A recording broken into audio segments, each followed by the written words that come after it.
My beloved brothers and sisters, one of the greatest gifts Allah has given you and me is time. It's more valuable than gold, more precious than diamonds, because you can lose wealth and earn it back, but a moment wasted will never return. From the moment you opened your eyes in this world, the clock started ticking. And here's the reality.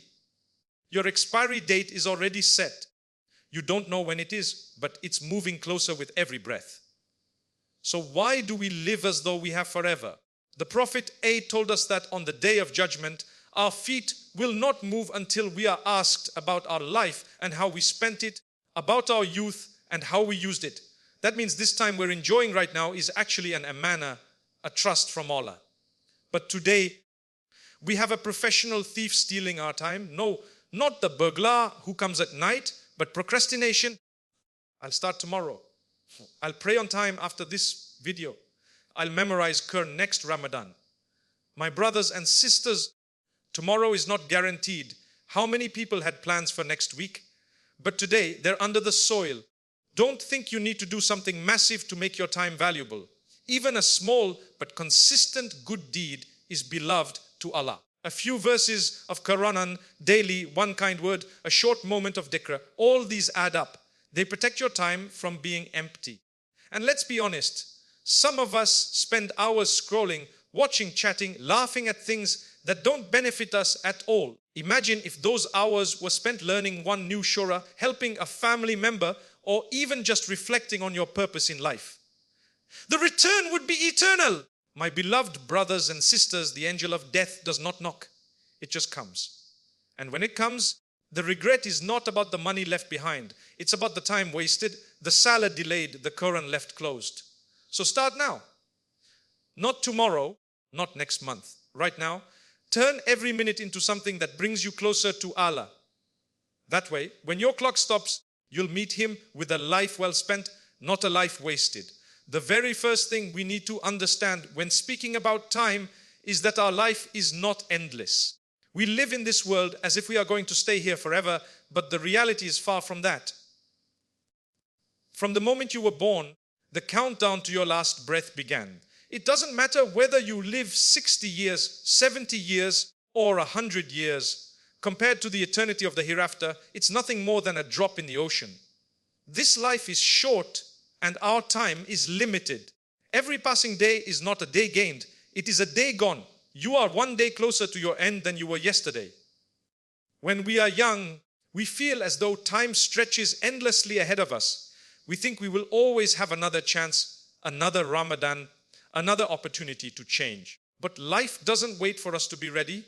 The days pass whether we use them wisely or waste them.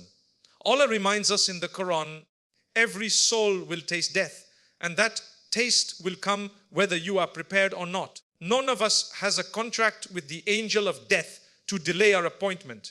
If we truly believe that today could be our last, how differently would we live it? The irony is that we often treat worldly deadlines with more seriousness than the deadline of our entire life. If you have an assignment due tomorrow, you'll stay up all night to finish it. If your boss gives you a project, you make sure it's ready on time. But when it comes to preparing for our meeting with Allah, the most important meeting we will ever have, we act as though there's no urgency. We keep pushing it to later, as if later is guaranteed. Yet, how many people do we know who had plans for next week, only for their life to be cut short unexpectedly? The shortness of life is not just about the total years we live. It's also about how quickly those years pass.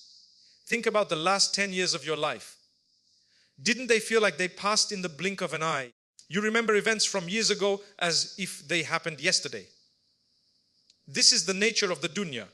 It deceives you into thinking you have time, and then suddenly you look back and realize decades have gone by. One of the signs of the last day that the Prophet A mentioned is that time will pass quickly, with a year feeling like a month like a week, and a week like a day. Are we not already seeing that? When we recognize how short life is, we should feel a sense of urgency to make the most of every moment. It's like being given a small amount of water in the desert. If you know your supply is limited, you will not waste a single drop. You will treasure it, guard it, and use it only for what matters most. Our time is that precious water, and once it's poured out, it can never be collected again. Sometimes people ask, but what's the harm in relaxing? Why can't I just pass the time? The answer is that passing the time is just a polite way of saying losing the time. You can rest. In fact, rest is important, but rest should refresh you for worship, for service, for growth. Wasting time without purpose is like throwing away gold coins while you still need to buy food. If you saw someone throwing gold coins into the river, you'd think they were mad. Yet, when we waste hours on things that neither benefit our dunya nor our akhirah, we are doing something far worse. We are throwing away parts of our life. This world is temporary by design. The beauty of it fades. The people we love pass on, and our own bodies grow weaker with age. Allah has made it this way to remind us that it's not our forever home. If life were meant to last forever, there would be no death. But death is a certainty, and every breath we take brings it closer. Even the longest life lived in the history of mankind will end in the same way. The soul will depart, and the body will return to the earth. The difference between a life well spent and a life wasted is how we use the time between our first breath and our last. Many of us live as though the early years are for fun and will turn to Allah later. But who promised you later? The graveyards are full of people who thought they still had time.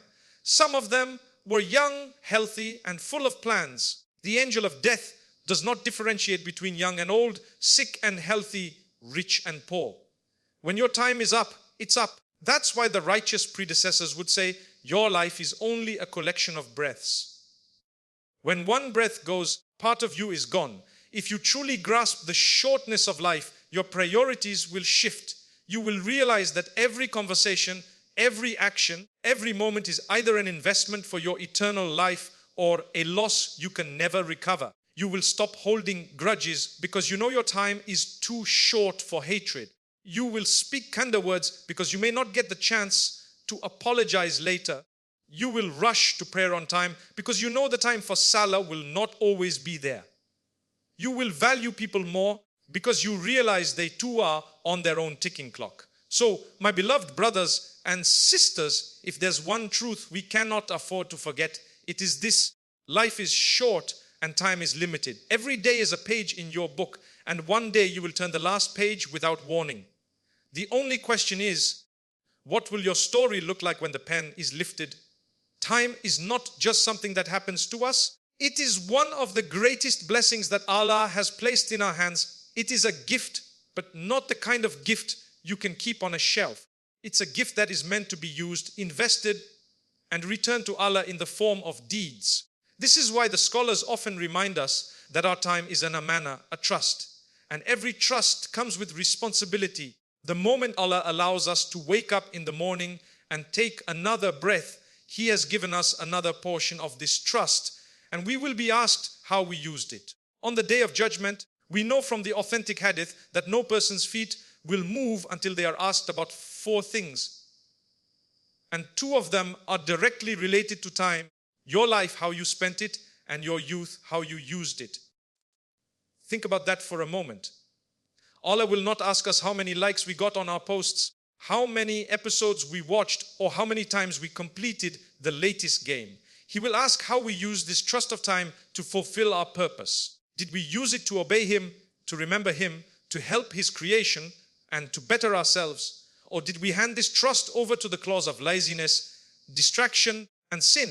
If you lend someone your car, you expect them to treat it with care, fill it with fuel, keep it clean, and return it in good condition. If they return it damaged and empty, you will feel betrayed because they have broken your trust. Our time is like that car.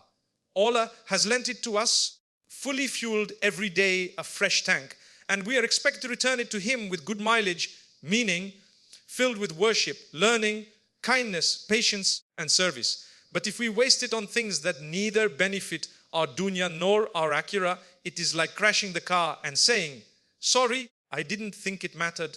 When we understand that time is a trust, our relationship with it changes. We stop thinking of it as something we own, because it is not ours, it belongs to Allah. We start thinking of it as a loan that could be taken back at any moment. This is why the righteous before us would live with the awareness that every day is a transaction.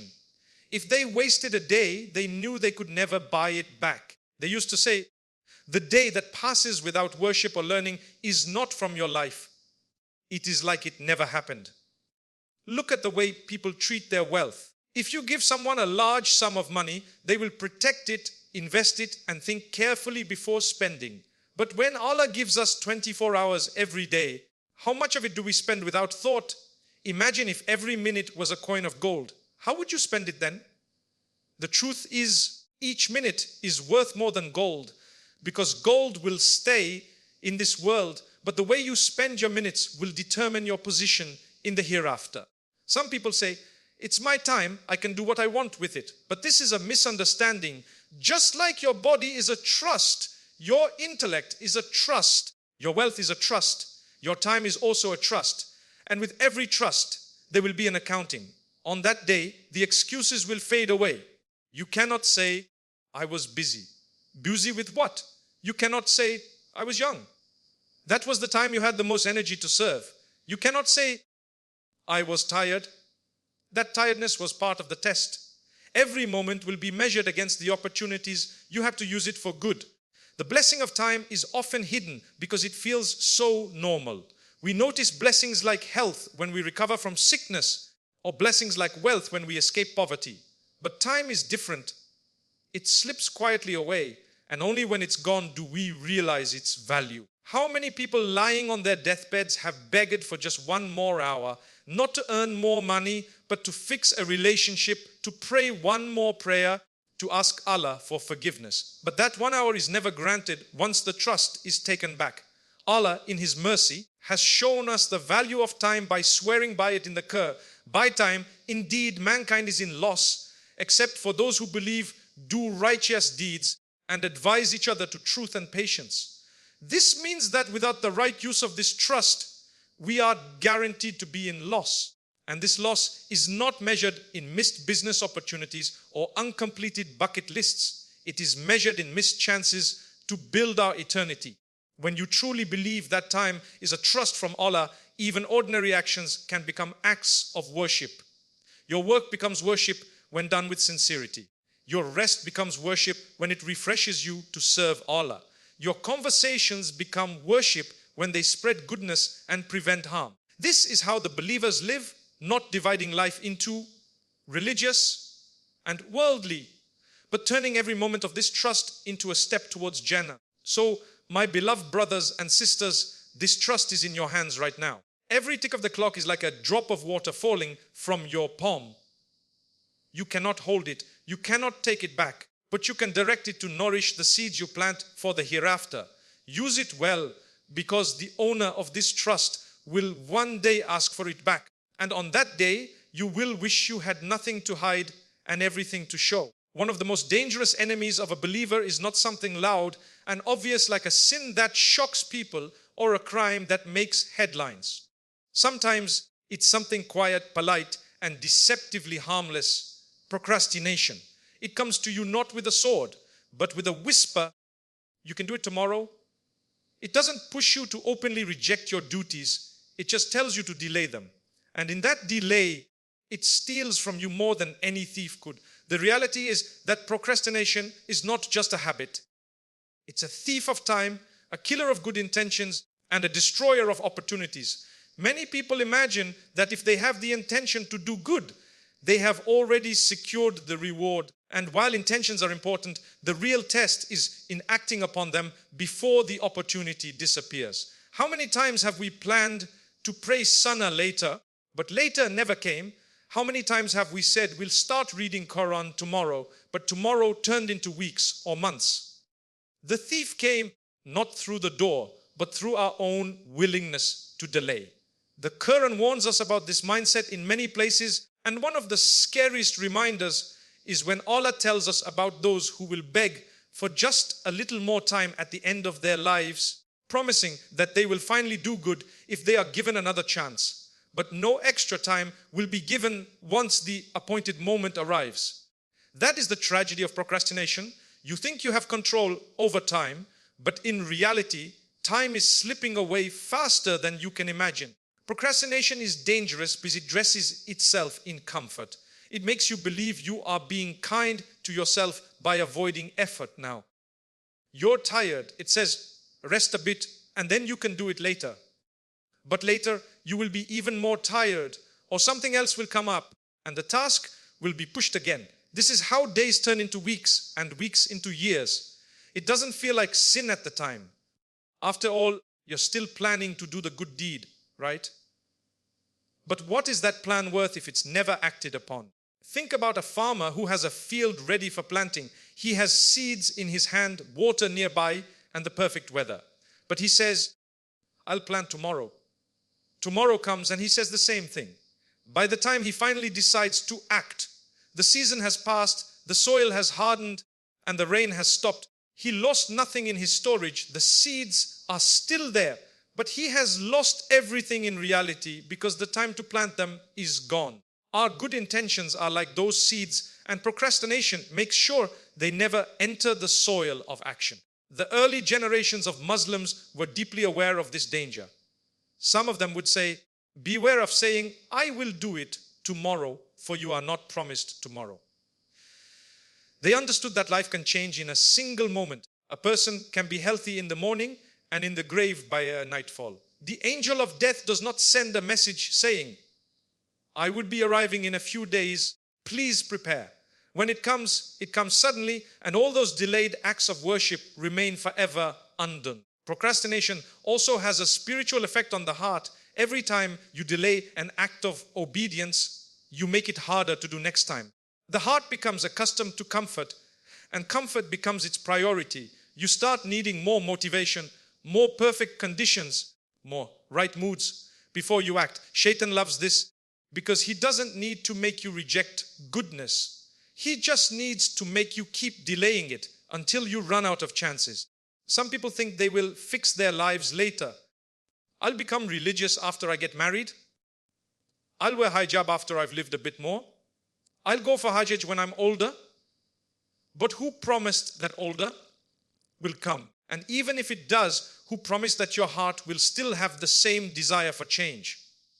The longer you delay, the more you weaken the very intention you think is keeping you safe. My brothers and sisters, procrastination does not just steal acts of worship, it also steals opportunities to help others, to seek knowledge, to build relationships, and to grow in character. Sometimes a chance to do good comes only once. A person might need your help today, but be gone tomorrow.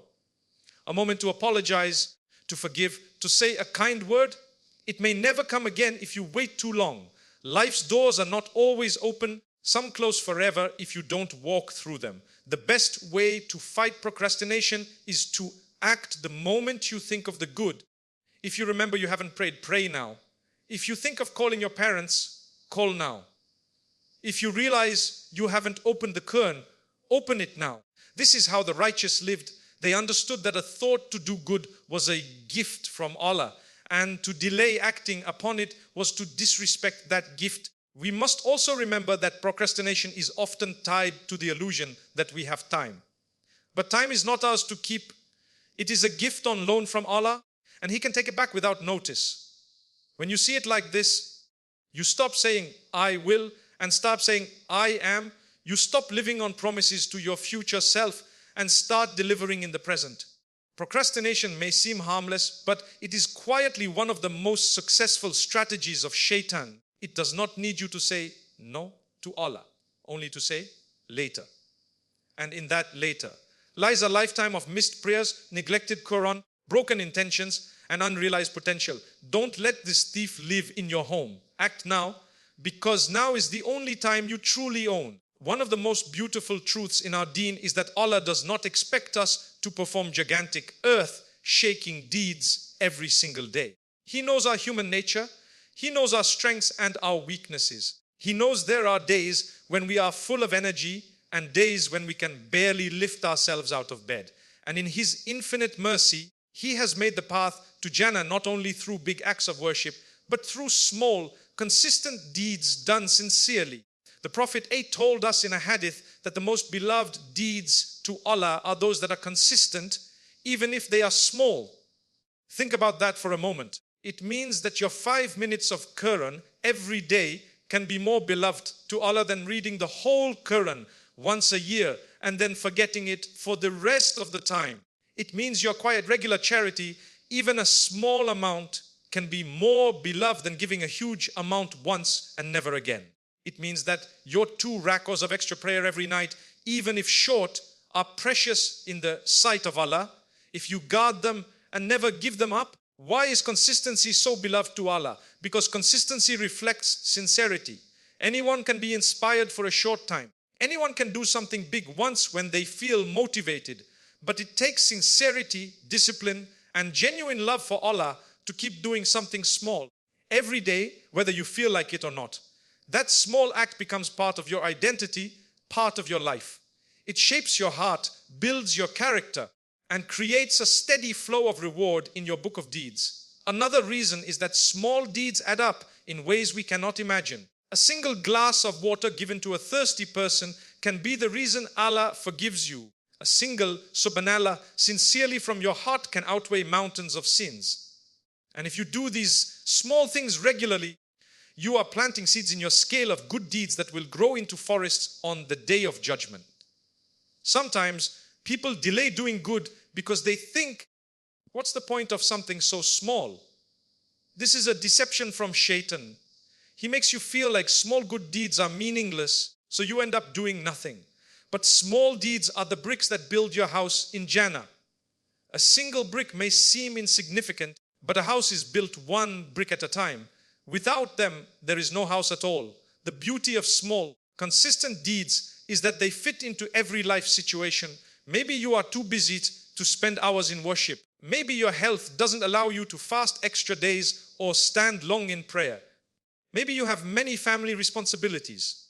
That doesn't mean you can't be close to Allah. It means you just need to find those small actions that you can keep up with every day. Even smiling at someone is charity. Even removing something harmful from the path is charity. Even saying Alhamdulillah when you wake up is an act of worship. Consistency also protects the heart. Just like the body needs regular meals to stay healthy, the soul needs regular acts of worship to stay strong. If you only eat once a month, you will become weak and sick. In the same way, if you only turn to Allah once in a while, your heart becomes weak and vulnerable to sin. Those small daily moments of connection, your prayers, your dhikr, your Qur'an are the nourishment that keep your heart alive. Think of a plant. If you give it a huge amount of water once and then ignore it for months, it will die.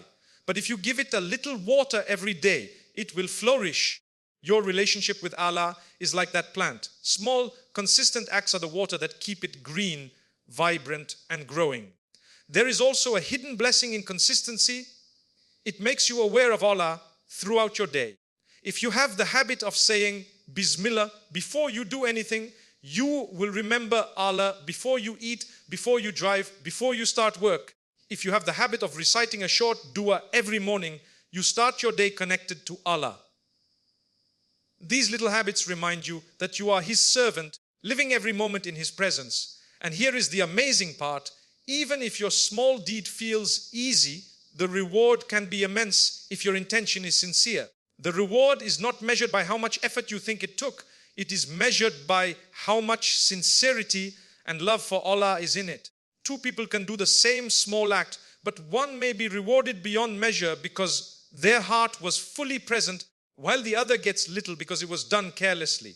That's why the focus should always be on the heart and the intention, not the size of the act. Some of us wait for big opportunities, the perfect Ramadan, the perfect Hajj, the perfect moment when we have more free time.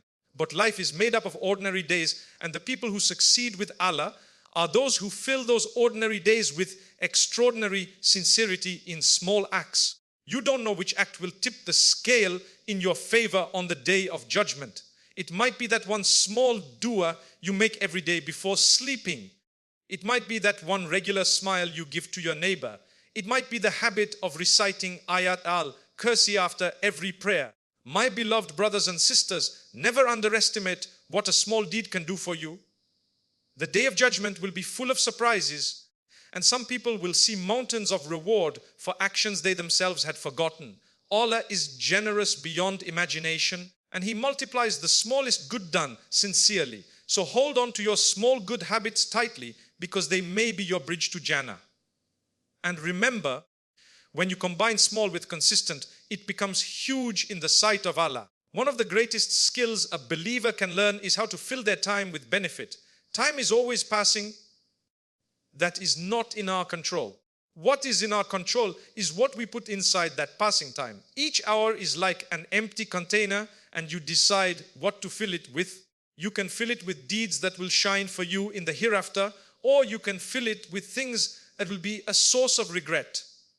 The choice is yours, and every day Allah gives you 24 fresh, brand new containers to fill before the sun sets, and they are sealed forever. The reality is that we live in an age where distractions are everywhere. There is a constant pull towards entertainment, endless scrolling, gossip, and things that do not add any value to our lives. None of these things are inherently beneficial, and if we are not careful, they can drain the best years of our life without us realizing. Filling our time with benefit does not mean we cannot rest or enjoy ourselves, but it means we become conscious of whether what we are doing adds value to our dunya, our akhirah, or both. The Qur'an reminds us the successful people are those who avoid vain and useless activities. Allah describes the believers in Surah Al-Mu'minun as people who turn away from lagho, empty, purposeless talk and action. This is not because fun or leisure is haram, but because a believer's heart is aware that every moment is precious. Even their leisure is purposeful. It refreshes them so they can return to worship and service with more energy. When you start thinking like this, you begin to value small opportunities. A few spare minutes in the car become a chance to listen to Qur'an. A walk to the store becomes a moment to do dhikr. Waiting in a queue becomes an opportunity to send salawat upon the Prophet. None of these take extra time. They simply turn ordinary moments into sources of reward. This is what it means to fill time with benefit, to make sure your minutes are never truly empty.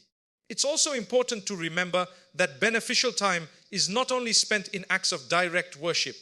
Serving your parents, teaching your children, earning a halal income, helping a neighbor, learning a useful skill. All of these can be acts of worship if done with the right intention. Islam is a complete way of life, and it does not confine benefit to the masjid. Every moment of your life can be beneficial if you link it to pleasing Allah. We should also be intentional about what we consume mentally and spiritually. In today's world, you can spend hours watching or reading things that add nothing but noise to your mind. If you replace even part of that with something beneficial, a lecture, a book, learning a new surah, your mind and heart will feel the difference. Beneficial time builds you, wasted time drains you. One leaves you with more light in your heart, the other leaves you with emptiness and regret. Sometimes people say, but I just want to relax and switch off my brain.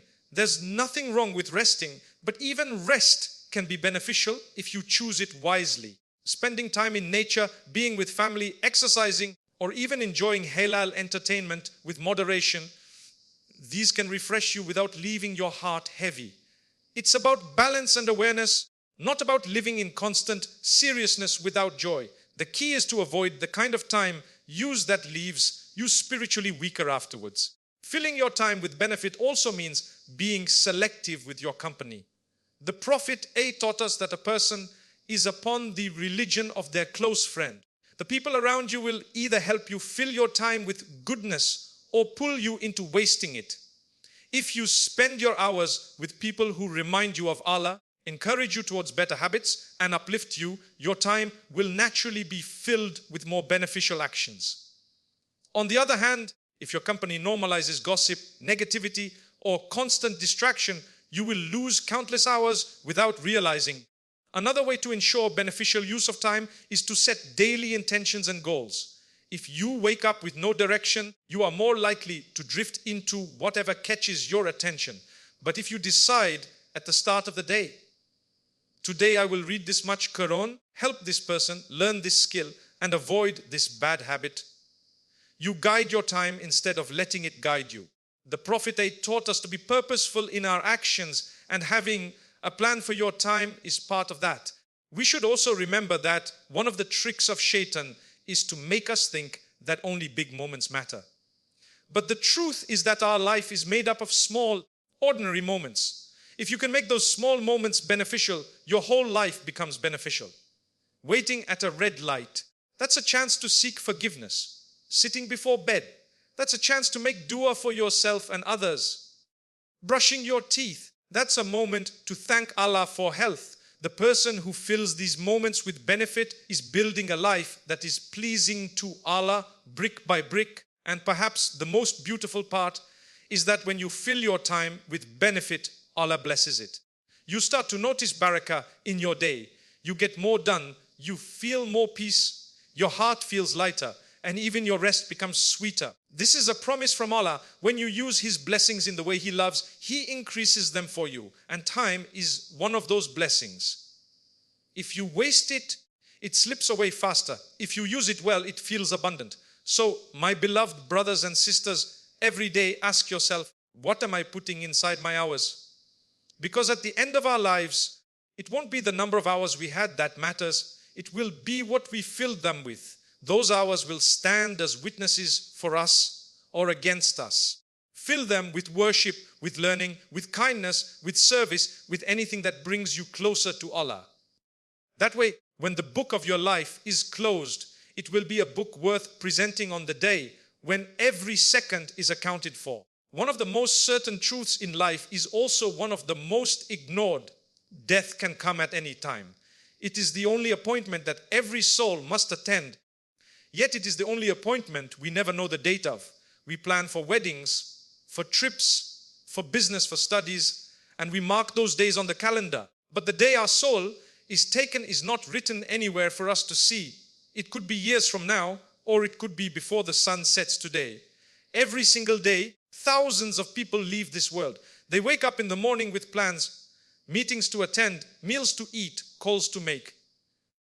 But before the day ends, they are wrapped in white cloth, their bodies lowered into the earth. They did not expect that yesterday was their last full day in this world. This is why Allah reminds us again and again in the Qur'an, every soul shall taste death. Not some souls, not old souls, not sick souls, every single soul. And the taste comes without warning. We often think of death as something that happens mostly to the elderly, but the graveyards are full of people of all ages. Children, teenagers, young adults, parents in their prime. Death does not check your birth certificate before it arrives. Illness is not always a sign that the end is near, and health is not always a guarantee that it is far away. Many people have walked into hospitals for small check-ups and never returned home. Others have gone to bed healthy and never opened their eyes again. When you truly understand that death can come at any time, your perspective on life changes completely. You stop delaying acts of worship because you realize you may not live to see that later. You keep talking about. You stop holding grudges because you know you may never get another chance to apologize or forgive. You begin to prioritize what truly matters. Not the things that will be left behind in this world, but the things that will go with you into the grave, your faith, your deeds, your sincerity. The Prophet advised us to remember death often, calling it the destroyer of pleasures. Why? Because the constant awareness of death shatters the illusion that we will live forever. It stops us from becoming too attached to worldly things and reminds us that our real home is in the hereafter. Remembering death is not meant to make us hopeless or depressed. It is meant to make us focused and wise. It's like knowing the exam date is near. You study harder, you use your time better, and you avoid wasting it on things that don't help you pass. One of the most dangerous tricks of Shaitan is to make us feel like we have plenty of time. He whispers, don't worry, you can pray properly when you're older, or you can make Hajj after you've enjoyed life, or you can wear hijab when you're ready. But Shaitan does not know your death date, and neither do you. If you knew you had only a few days to live, would you still postpone your obedience to Allah? My beloved brothers and sisters, we prepare so carefully for temporary events, but often neglect the one event that determines our eternity. Before a job interview, we choose our best clothes, rehearse our answers, and arrive early. Before a wedding, we spend months preparing, decorating, inviting guests. But the journey to the grave, the most certain journey, how much do we prepare for it? Our soul will be carried out of our home one day, and we will leave behind everything we owned. The only thing that will come with us is our record of deeds. And death is not the end. It is the beginning of the next stage. When the soul leaves the body, the real reality begins. The questioning in the grave, the resurrection, the standing before Allah, the judgment, and then either eternal comfort or eternal regret. Knowing that death can come at any time means we should live in such a way that we are always ready to meet Allah. This doesn't mean living in fear every second, but living in awareness, making sure that if our time is up today, we will meet Him with something to show. One of the most powerful ways to prepare is to live each day as if it could be your last, because one day it will be. If you make it a habit to end your day with repentance, with dua, with gratitude, then whenever death comes, you will have ended on a good note. If you keep your prayers on time, your tongue moist with dhikr, your dealings honest, and your relationships clean of grudges, you will not fear sudden death. You will welcome it as the moment you return to your Creator. We also need to understand that remembering death is a mercy from Allah. If we never thought about it, we would waste our lives chasing temporary pleasures. But by reminding us of death, Allah gives us the chance to prioritize the everlasting over the fleeting. The wise person is not the one who avoids thinking about death. The wise person is the one who remembers it and prepares for it. So, my beloved brothers and sisters, do not let the unpredictability of death frighten you into despair. Let it inspire you into action. Let it push you to pray that prayer on time, to open the Qur'an, to help someone in need, to make amends with someone you have wronged. Death can come at any time, and when it does, you will not be able to ask for more minutes, more hours, more days.